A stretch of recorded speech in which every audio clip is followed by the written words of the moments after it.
여러분, 결혼할 때 평생 잘 살기를 원해서 결혼하는 거잖아요. 너무너무 사랑해서. 이혼하려고 결혼하는 사람은 없을 겁니다. 결혼한다고 해서 끝까지 해로하는 부부들만 있는 건 아니에요. 가만히 옆에서 보면 저 사람들 오래 계속 살 수 있을까 싶은 경우들이 많은데요. 35년 동안 이혼 소송하면서 보니까 이게 계속되면 이혼으로 가는데 왜 생각을 못했지? 라고 생각되는 여러 가지 유형들이 보이더라고요. 오늘은 그런 징후들, 이혼으로 가는 지름길에 대해서 여러분과 함께 생각해 보려고 합니다.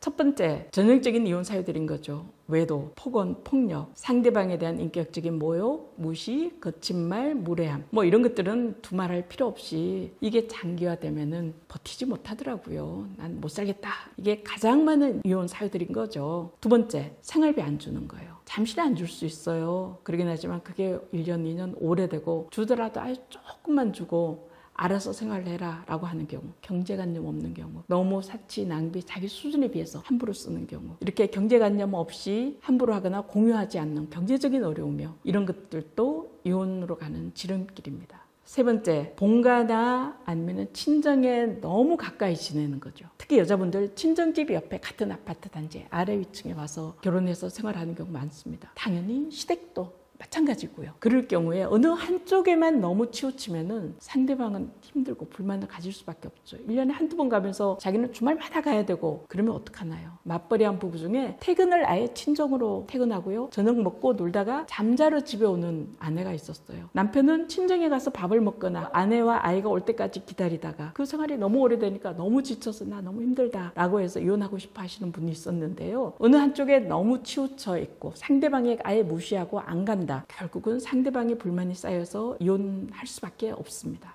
네 번째, 혹시 맞벌이 부부인 경우에요. 주말 부부인 경우들도 있거든요. 회사 사정으로 잠시 6개월, 1년, 3년 지방에서 살고 있거나 해외 살거나 그런 경우 많은데요. 특히 지방에 살고 있는데 3년, 5년 동안 한 번도 안 가봤다는 아내들도 만난 적이 있어요. 애들 공부시키고 나 직장생활 하느라 아니면 이런저런 바빠서 남편이 주말마다 왔는데요. 바쁘니까 한 달에 한두 번 오고 점점 띄엄띄엄 해졌는데 그냥 그렇게 혼자 두면 나 이거 뭐지? 남편도 없고 아내도 없고 나는 봉사와 희생만 해야 되나? 나는 돈 버는 기계인가? 나도 위로받고 싶고 같이 밥 만들어 먹고 싶고 이런 정서적인 교류 하나도 없이 이렇게 혼자 사는 거 너무 지친다 라고 하면서 지쳐하기 쉽고요. 그렇게 혼자 오랫동안 가보지도 않고 혼자 떨어져 살면 다른 이성이 개입되기 쉽더라고요. 주말 부부인 경우에 자주 찾아가 보고 반찬도 해주고 청소도 해주고 서로 대화도 하고 그런 시간을 가져야 된다라는 거 말씀드립니다. 다섯 번째, 부부관계 안 하기요. 의외로 부부관계 없는 부부들 진짜 많아요. 남편들이 가장 불만을 가지는 것 중 하나가 와이프가 잠자리 안 해준다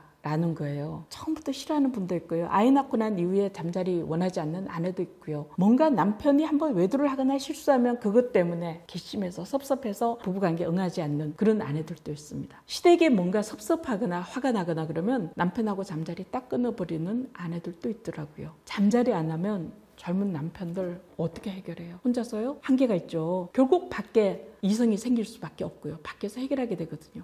그러면 이혼으로 가는 지름길이에요. 내가 섭섭해서 내가 원하지 않아서 내가 안 해줘도 나는 참을 수 있지만 남편은 그렇지 않을 수 있다는 거. 내가 안 해주고 밖에서 해결하면 아내는 참지 못하고 아내도 밖에서 다른 이성을 찾을 수 있다는 거 생각해야 됩니다. 그리고 여섯 번째, 결혼하거나 별거하는 경우예요. 결혼 별거는 이미 이혼하기 직전에 이혼 대신 잠시 떨어져 살자라는 건데요. 서류상으로만 남아있는 거잖아요. 근데 그 기간이 오래되면 이혼으로 가기 위한 기차를 탄 거다라고 생각하시고요. 결혼 별거 함부로 하시면 안 됩니다. 일곱 번째, 이것도 남편들이 정말 많이 주장하는 건데요. 밥, 청소, 빨래 안 해준다라는 거예요. 사실 아침밥 못 얻어 먹는다라고 하는 남편들 정말 많은데요. 불만 많아요. 아침밥은 단지 먹는 끼니의 문제가 아니라 서로 마음을 나누고 나를 챙겨준다는 그런 정성을 보이는 거라고 생각을 하거든요. 물론 맞벌이인 경우에 아내도 밥을 할 수 있고 남편도 밥을 할 수 있긴 합니다. 그렇지만 아침 식사가 사라지고 출근할 때마다 나는 햄버거 사 먹고 회사 나간다. 드링크리 하나 먹고 회사 간다 라고 하는 부부들 많은데요. 아이들이 있는 경우라면 더더구나 끼니 준비하는 게 필요하고요. 너무 배달 음식만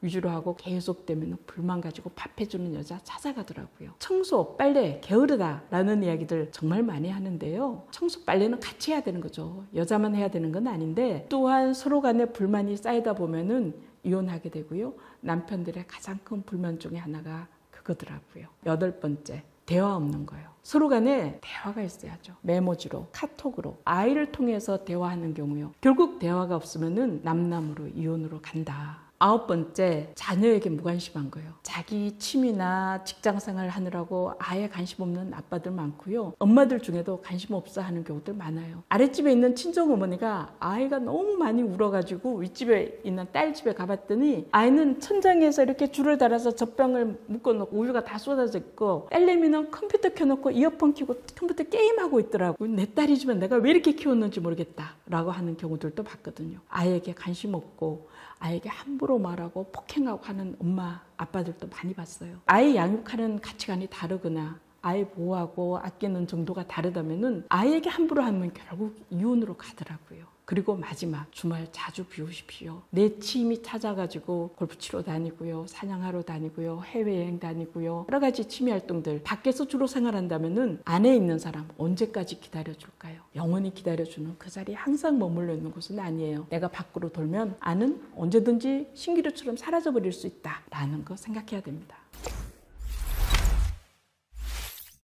제가 이혼 소송을 하면서 이런 징후들이 있는데 왜 이렇게까지 무방비 상태로 계속 갔을까? 좀 대화도 하고 부부 상담도 하고 개선해야 될 텐데 나 이런 거 힘들어 이러지 마. 상대방이 싫어할 것 같다 라는, 특히 제가 앞에서 열거해드린 10가지 해당된다면은 멀잖아 이혼이 될 수 있다라는 거 생각하시기 바랍니다.